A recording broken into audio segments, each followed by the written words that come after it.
Couple finds gift from Mafia hidden 100 years ago. When a couple saw the old house that nestled into the rural Mohawk Valley farming village of Ames, they were instantly drawn to it. With plans to restore and renovate the 20th century house, they decided to start in the old mudroom, a 70 square foot space that, strangely, seemed to be added onto the house as an afterthought.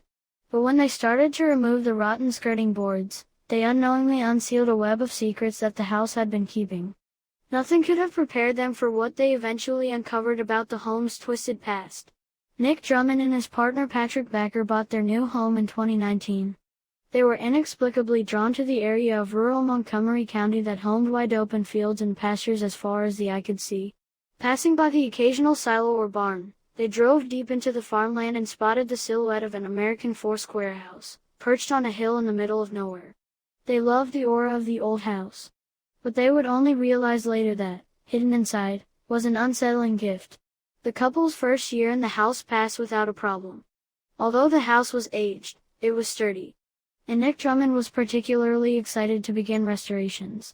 He felt like all his years of experience and interest in historical architecture made him more than qualified to tackle the charming house. The neighbors had given the couple an earful when they moved in, but he didn't really believe the urban legends surrounding the house. In fact, the mystery of the house and the man who had built it had only added more intrigue for Nick. The stories about this house just made the whole thing better, he explained to the authorities. There were rumors. We thought it was all fake, he stammered, staring at the warped and rotten skirting boards that were scattered on the lawn. It all began one fateful day in September when Nick escorted a team of contractors into the mudroom. As they were busy inside, he decided to work outside the room. Trying to get to the underside of the room to install insulation, he began to remove the skirting boards and the foundation on the northwest corner of the building. When he began to pry off the slats one by one, he noticed that someone had already insulated the room. "That's strange," he whispered. "Insulation wasn't something that was used back in those days." Nick reached underneath the floor and his fingers hit the bottom of a solid wall. It made no sense either. "This room is a porch, so there's no reason to have walls under the floors," he murmured to himself. Intrigued and confused, Nick quickly ripped more of the slats away. Suddenly, a bulky package dropped right out of the wall onto the floor. Nick inspected the material that he thought was insulation inside the wall and noticed the edge of another package. Then another, and another. He began to sweat. The thing is, it wasn't just one or two packages. The entire hollow wall of the mudroom was filled entirely with these strange packages. Nick turned towards the room and yelled for the contractors to come out to help him. What had he uncovered? We pulled the rest of the boards off and realized the whole side of the mudroom was filled with these packages. The workers wanted to open them, but I wanted to leave them as they were because they are historic. Nick's partner, Patrick, arrived just as Nick was carefully pulling the packages out one by one and lining them up on the ground. Patrick's jaw dropped to the floor. What could the packages contain? Nick and Patrick carried the packages inside and stacked them neatly on the dining room table. But when they carefully inspected the first one, they were shocked by what they saw. What was poking through the brown and tattered paper around the strange packages could be proof that all the rumors about the house were true. For the unwitting couple, it was starting to get a little too real for comfort. It turned out that the house was built in 1915 by an enigmatic real estate dealer known around the Mohawk Valley as Count Adolf Humpfner, dubbed by locals and newspapers as the mystery man of the Mohawk Valley. It was rumored that he was an unsavory character who possibly had ties to the Mafia. You see, the house was built before the Roaring Twenties. And what Nick had just stumbled on was just a fraction of the man's hidden cache of criminal secrets. Now, Nick and Patrick had an idea of what they were dealing with. But when they delved deeper into the house's history, what they discovered left them feeling queasy. Count Adolf Humpfner went under several aliases. He had fled his Bavarian family home and settled in Ames. And his first wife had gone missing in 1912. Now that the rumors about the house were confirmed, what other ghosts of its former occupants still stalked the old mudroom? Indeed, even Adolf Humpfner's demise seemed shrouded in mystery. The executor of his large estate, Harry Barry, was the only witness. The Count had left behind over $140,000 on his passing in 1932, an enormous sum back then, as well as the deeds to the local school gymnasium, a bank, houses in New York City and New Jersey, and foreign bank accounts in various names. But where he had made this money was another story. So, what had Nick and Patrick found? The strange bundles that were hidden in the mudroom were, in fact, bottles of bootlegged whiskey.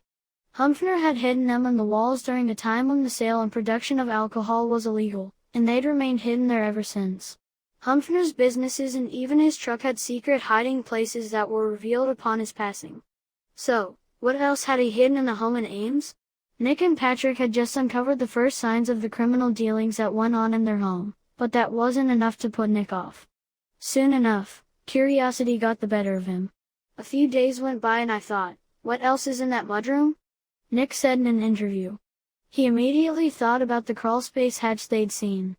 The previous owner had told them that the hatch led to an abandoned well. But then I said, oh my god, now we have to crawl into that hole. Nick recalls. It turned out that the hatchway led down to a couple of compartments that were built beneath the building. But what were they hiding? Nick descended into the dark underside of the house to find out. In the first compartment, there was a rug that was placed to cover an old well. The well was lined with stone, and had been dug out by hand. Some 8 feet down into the well lay water. The first compartment in the creepy crawlspace did contain a handful of empty bottles, but the couple couldn't find any more of the smuggler's stash. They crept down into the second hidey hole. The first thing that was weird was, we didn't see any floor joists, Nick explains. Then, we noticed a solid ceiling made up of a bunch of boards, and all the boards were attached with flathead screws. But why would someone do that? Instead of joists to support the floor above, Nick could see solid wooden slabs. The flathead screws were obviously used so that the boards could be removed easily. There would never have been a ceiling in a crawl space. That was never an insulated room. So, that made no sense, either, Nick explained. So, I thought, there's something in the floor. This is so crazy, Patrick says in an interview. Those 2 boards in the mudroom. Why didn't anyone rip them up? There's a weird romance in the anticipation of that. Is it filled with jewels? Is it a body? Is it money? You only get that once. I like the anticipating. We knew the hatch existed, but it's an unfinished mudroom, he said. It's just crawlspace access.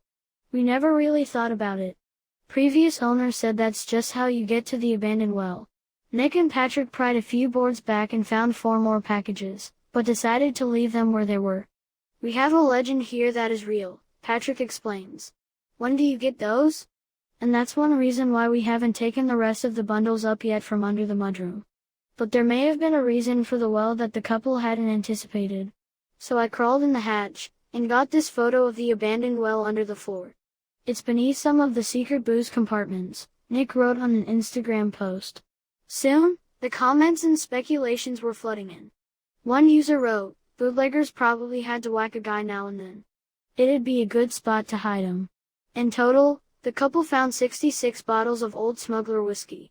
A good number of the bottles dated back to 1923, lending credence to the theory that they were stashed during the Prohibition era in New York. The story of the couple's find spread quickly on social media, and soon auction houses and collectors were knocking on the door. But Nick and Patrick only had one thing on their minds, the mysterious man and bootlegger, Adolf Humphrey. What else could possibly be stashed in their home? The couple set about cataloging the whiskey, reporting the find to the proper authorities, and shared the results on Facebook. Nick wrote, out of the initial bottles found, about 13 are full. But 4 of those have tops in roughish condition, so I'd say probably 9 good bottles. But what did they intend to do with them? The couple plans to sell off the bottles that were still full. Nick estimates that each one would bring in around $1,000. The empty bottles wouldn't go to waste, either. They'd form a part of the decor for their home, now dubbed Bootlegger Bungalow, once fully renovated, putting them on a display that is appropriate for a bootlegger's former residence. It would be a pity not to give the whiskey a try, though, so Nick and Patrick intend to keep 1 bottle for themselves. And, naturally, their fans on social media wanted them to share how it tasted. They replied on Facebook, to everyone asking if we have tried it, we haven't. But we will. To the delight of their ever-increasing number of followers. It's a whodunit, says Nick, and everyone wants to help figure out what the actual story is. Everyone is sending us snippets of crazy information. Rumors linked Adolf Humphrey to dealings with the mob in the 1930s, a death under suspicious circumstances, and a missing bride.